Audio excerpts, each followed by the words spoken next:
The first click of the lock sounded wrong. I wasn't supposed to be home yet. The plan had been client lunch, latte, wander through Soho 4, street-style inspo, maybe shoot a couple of reels on my phone, and then back to the apartment around 6. But my meeting cancelled last minute, the sky turned grey and sulky, and my brain felt like wet cotton. So I took the train home instead, already composing a caption in my head about honouring low-energy days, and ways to style sweatpants chic. I pushed the door open with my hip, tote bag digging into my shoulder, the familiar smell of coffee and dry shampoo greeting me. From the hallway I could see straight into my little studio, which was just the brightest corner of our living room that I had carved out with a clothing rack and a linen backdrop. The ring light was on. I stopped. I hadn't left it on. The apartment was quiet except for faint music, something synthy and atmospheric, coming from my Bluetooth speaker in the studio. "Jamie," I called. No answer. I toed off my boots and crept closer, half thinking maybe I'd walked into the wrong apartment, even though the doormat, with good vibes only, mostly, was definitely ours. I stepped around the corner and froze. Jamie was in the middle of my studio, his back half turned, caught mid-twirl. The air made a little whoosh sound as the silk slip he was wearing flared out around his thighs. My silk slip, the champagne-coloured one I only ever wore for brand deals because it slipped off my shoulders if I breathed too hard. Patterned tights hugged his legs, black sheer with tiny constellations of silver dots scattered over them. He'd paired them with my chunky black Mary Janes.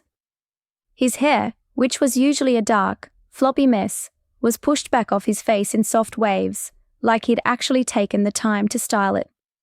He wore a swipe of berry lipstick that somehow suited him better than it ever had me. The scene looked like something out of my own Instagram grid, except the model was my boyfriend. It didn't register all at once. My brain tried to file the image into something familiar, Jamie being goofy, Jamie doing a bit for my stories, Jamie trying on my stuff as a joke.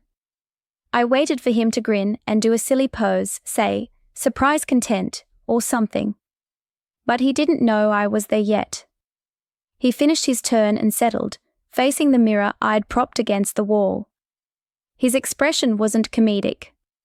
It was focused. Tender, almost. He smoothed the slip over his hips, tugged the hem so it sat just the right length on his thighs, then adjusted the strap so the neckline showed a hint of collarbone and no bra strap, like he'd learned by watching me. He studied himself the way I study the women I shoot, head tilted, gaze flicking over lines and angles, considering. His hands moved with a practiced economy, twisting a loose wave of hair, turning slightly to see the dress from the side, the tights catching the light in tiny bright pinpricks. A small sound escaped me. Not a gasp, exactly, more like my breath tripping over itself. He saw me in the mirror. For a second, everything stopped. Even the music seemed to vanish. Our eyes met in that rectangle of glass, mine wide, his blown out with shock. The colour drained from his face so fast I thought he might pass out. He spun around, one hand flying to his mouth, the other yanking at the slip like he could suddenly make it less visible. "Maya," he choked. "Shit. My heart was beating so hard it hurt. A hot flush rose from my chest to my cheeks. All of my instincts collided at once, the urge to laugh, to cry, to back out of the room and pretend I'd never seen anything, to yank out my phone and take a photo because God, he looked incredible. "What are you doing?" I asked, and immediately hated how it sounded, breathless and sharp, like an accusation. He swallowed. His lipstick was smudged slightly at one corner, making him look even more vulnerable. I'm sorry," he said, voice cracking. "I shouldn't have touched your stuff. You weren't home, and I thought I had time to change back and put everything right and, hey. I lifted my hands, palms out. "Just breathe." He did, shakily. The ring light hummed, casting that familiar flattering glow that erased imperfections and softened edges. It was surreal, seeing him in it from this side of the camera. "I was just trying something," he said, words tumbling, eyes darting everywhere but my face. "You're going to think I'm a freak." "I don't think that," I said automatically. My skin felt too tight, like it was a size too small for my body. Can you just stand still for a second?" He froze like I'd pointed a weapon at him. "Not like, I just mean," I exhaled. "Jamie, look at you." His gaze finally met mine again. Behind the panic, there it was, raw, electric embarrassment, but also something else. Hope. Terror. Both. I stepped closer, my boots making dull thuds on the concrete floor. Up close, I could see the tiny ladder in the tights near his ankle, the way the silk of the slip clung differently to his chest than it did to mine. Little details my blogger brain collected like beads. "Did you style this yourself?" I asked. He nodded, small and stiff. "I saw that mood board you left open," he said. "The 90s slip dress thing. I just wanted to see if I could put an outfit together that, you know," he gestured vaguely at the rack of clothes behind him. "That's my job." I offered, half teasing, half stunned. "Yeah?" His throat bobbed. "You're always saying you need new content. New angles." I thought maybe if I understood it better from the inside, he trailed off, cheeks flaming. Okay, that sounds creepier out loud than it did in my head. Something in my chest cracked open then. Up until that moment, I'd been caught in the white noise of shock. But hearing him say new content like that, echoing my own daily anxiety, snapped things into focus. "This is not creepy," I said slowly. "Unexpected, sure. But you look," I searched for a word that wasn't pretty because I wasn't sure how that would land. "Styled. Like you walked out of a lookbook." His eyes widened a fraction. "You're not angry?" "I'm a lot of things," I admitted. "But mostly I'm wondering how the hell my boyfriend has a better instinct for pairing tights with a slip than I do."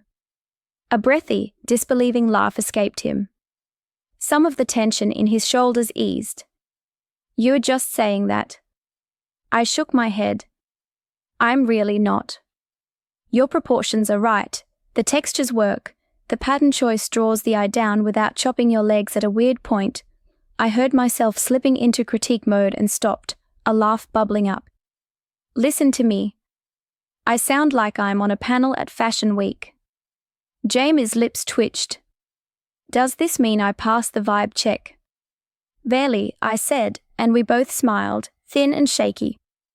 Silence crept in again, softer this time. Up close, I could see the way his chest rose and fell, the tiny muscle ticking in his jaw like he was waiting for the other shoe to drop. I realized then that this wasn't just about playing dress-up in my studio. This was something he'd probably done in fragments for a long time, in secret, carefully timed around when I was out, using my things and then erasing his presence. "How long have you been doing this?" I asked quietly. He flinched. "A while," he said. "Since you started the blog, I guess." He winced. "Maybe before." I let that sit.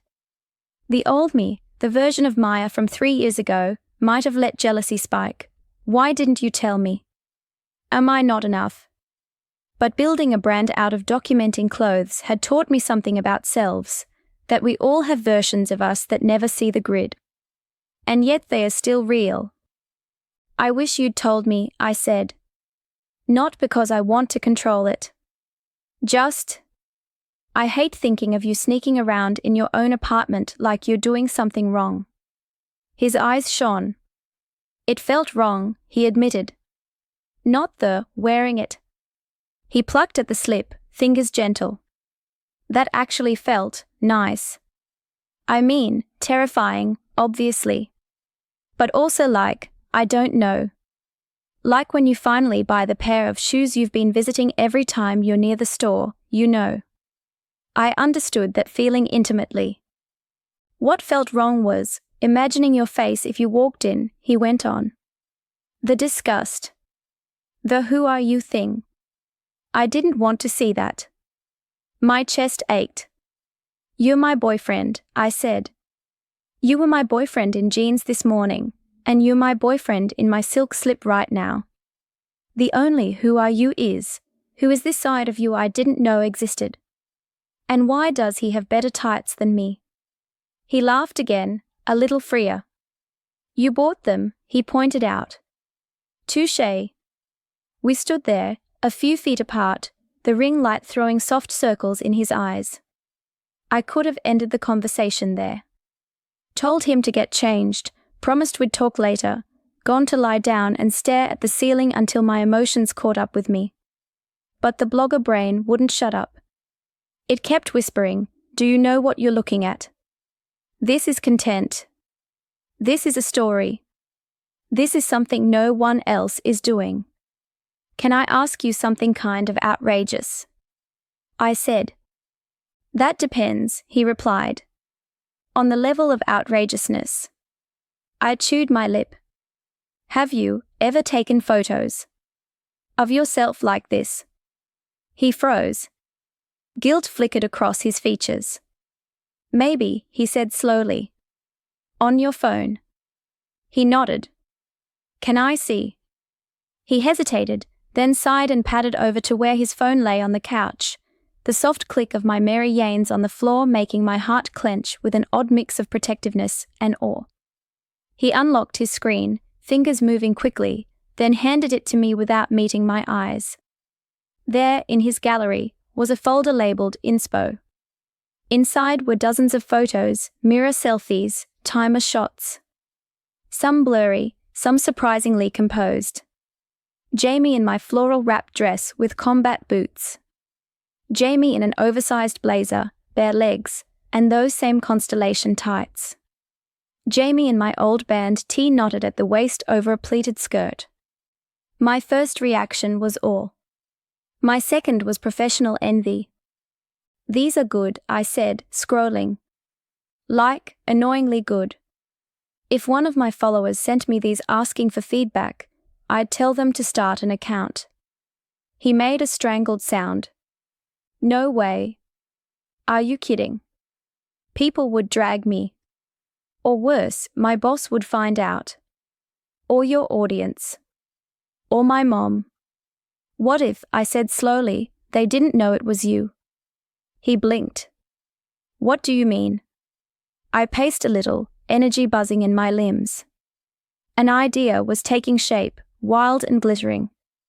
An anonymous account, I said. We crop your face or blow it, keep identifying stuff out of frame. We treat it like a separate project. A fashion experiment. You'd be the model, obviously, but I'd handle the captions, the branding. We'd be partners. He stared at me like I'd started speaking in tongues. You want to post me, he said.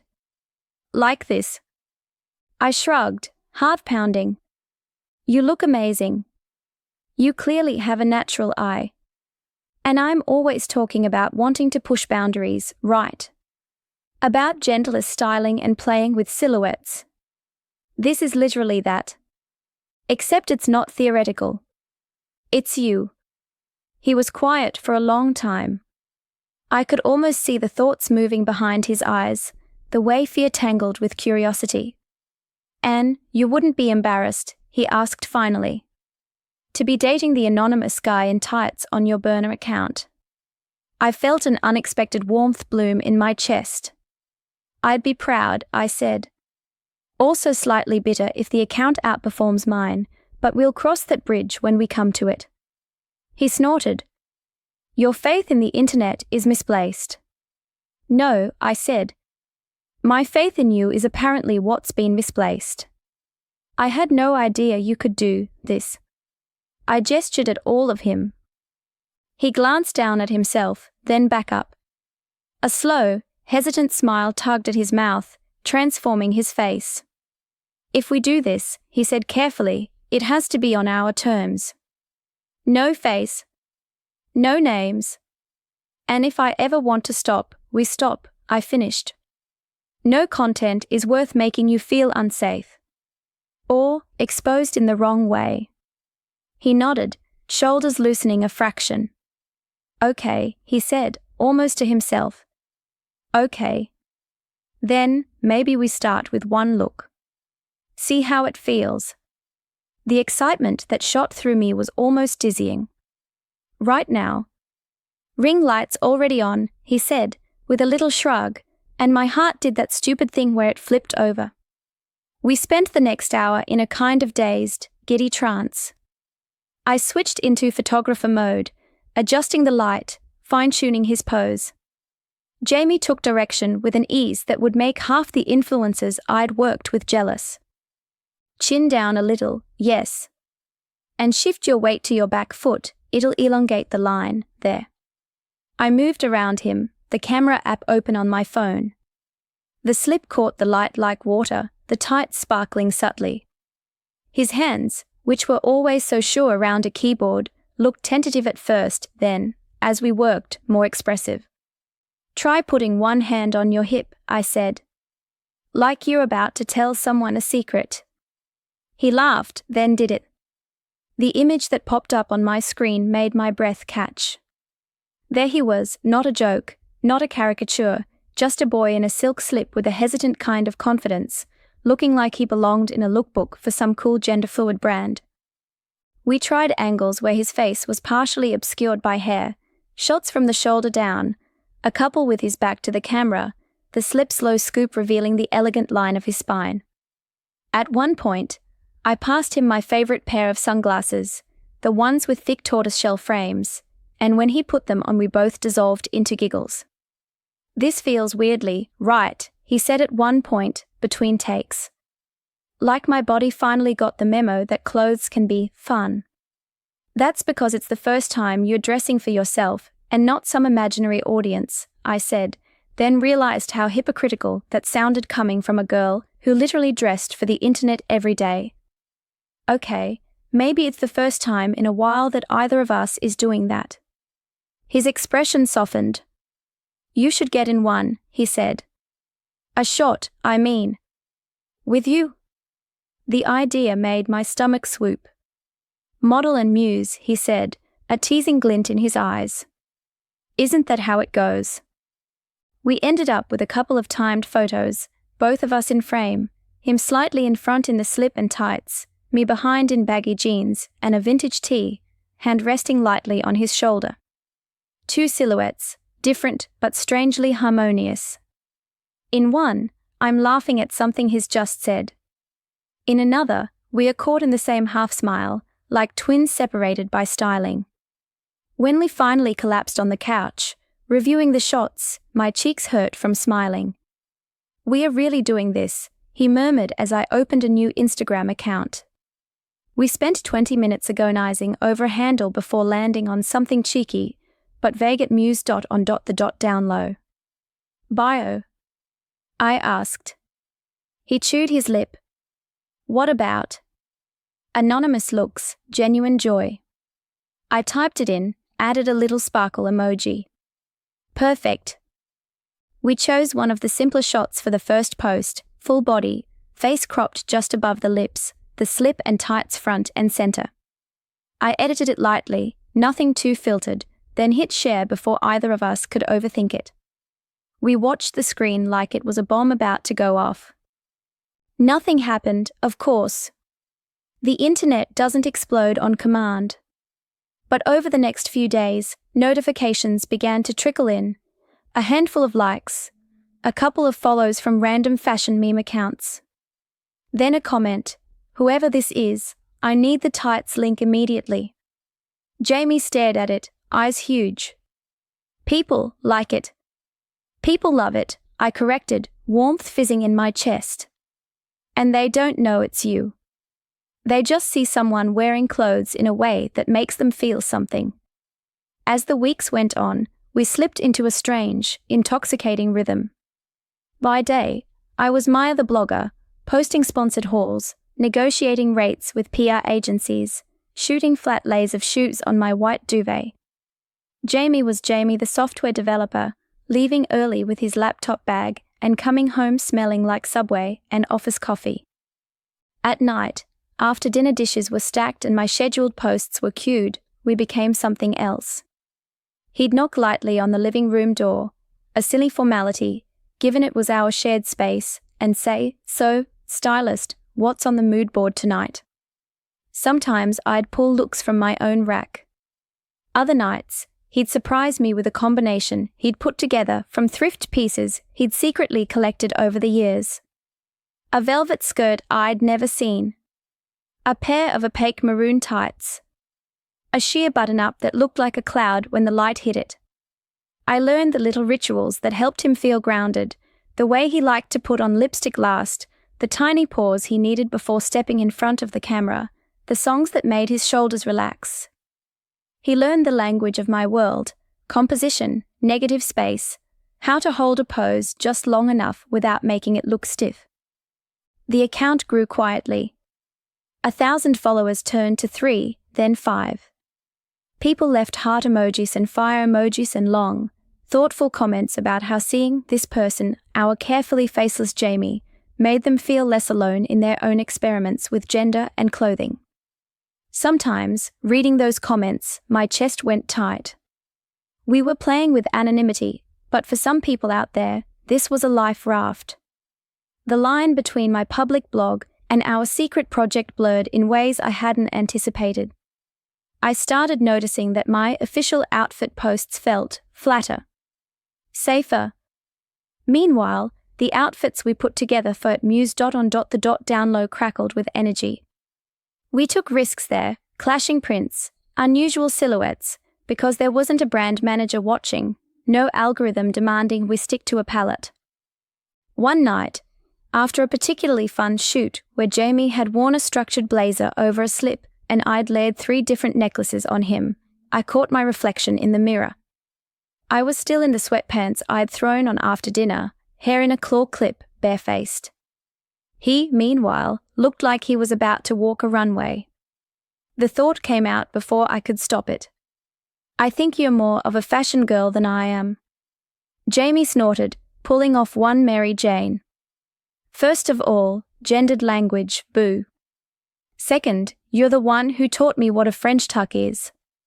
"Yeah, but you're the one who made it look good," I said. Sometimes I feel like I'm managing a brand more than I'm actually playing with clothes anymore. He sank down next to me, slip rustling. "Maybe you need your own anonymous account," he suggested, "where you can wear whatever without worrying if it fits your aesthetic." I scoffed. "I barely have time for the 2 we already run." His expression softened. "Then maybe," he said slowly, "we think about whether the one with your name on it is giving you what you need." The question hung in the air between us. It wasn't something I could answer in one late-night conversation. But I realized, with a jolt, that this secret project with my boyfriend in tights was teaching me more about myself than any brand collaboration ever had. There were awkward moments, of course. Days when Jamie's shame crept back in, when a hateful comment slipped through my filters and landed like a punch. Nights when I lay awake wondering what would happen if someone we knew stumbled across the account and recognized our living room rug. There were also moments that made my throat close up in a good way. The first time I caught Jamie adjusting his posture in the mirror in jeans and a hoodie, saying thoughtfully, "You know, I think I prefer how I stand when I've got a skirt on. My shoulders are less apologetic." Or the day he casually corrected a friend who made a joke about dresses being for girls, saying, "They are for whoever feels good in them, actually." The roles between us shifted subtly, then more dramatically. Sometimes he'd style me, holding up a top I'd overlooked and saying, "Trust me, this with the high-waisted trousers and those green earrings." Sometimes we'd shoot both of us for Muse.on.the down low, faces obscured, our bodies creating mirrored shapes. Model, muse, boyfriend, girlfriend, the words felt less like boxes and more like outfits we tried on, swapped, layered. The strangest thing was how normal it began to feel. How seeing Jamie in a slip stopped being a shock and became just another version of him. The same guy who hogged the duvet and left coffee rings on the counter also knew exactly how to knot a belt to give a dress proper shape. The same girl who built a life out of being seen online found her most honest creative work in something no one knew she was doing. One evening, months into our experiment, we were lying on the rug, scrolling through the account. The follower count had just ticked over 10,000. We were both a little stunned. "Do you ever want to tell them?" I asked delicately. "The followers. Who you are?" He thought about it for a long time. "Sometimes," he said, "when someone writes, 'I wish I knew who this was so I could thank them,' I want to show up in their DMS like, 'Hey, it's Jamie from Queens, your friendly neighborhood boy in tights.'" "What?" "But I also like that it's not about me," he said. "Not fully. It's about the clothes, the feeling, the possibility." I nodded.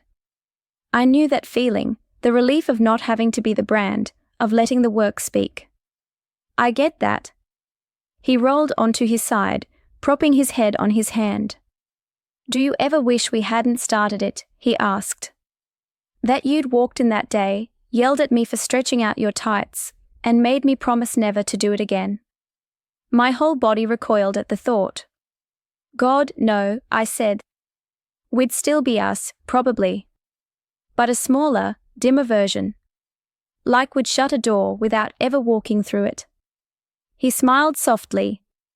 "Yeah," he said. "That would suck."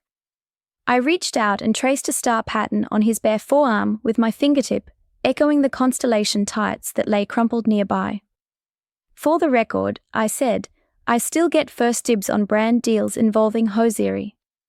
"Obviously," he replied. "I'm just your secret weapon." "Our secret," I corrected. "Model, muse, stylist, boyfriend, co-conspirator. All of the above." He grinned. "I can live with that." Later that night, as I scheduled a new post for my main account, a safe, sponsor-approved outfit that felt fine, if not thrilling, I glanced over at the @Muse.on.the down low profile. The grid of photos, all clean lines and shimmering fabrics, and that anonymous, familiar body, stared back at me. It struck me then that the rising fashion blogger version of me and the girlfriend who found her boyfriend twirling in a silk slip version weren't separate lives. They were threads of the same story, twisting around each other, creating a pattern we were still learning to read. If you'd told me a year ago that some of my best work, my most honest art, would come from a secret account featuring my boyfriend in patterned tights, I would have laughed. But here we were.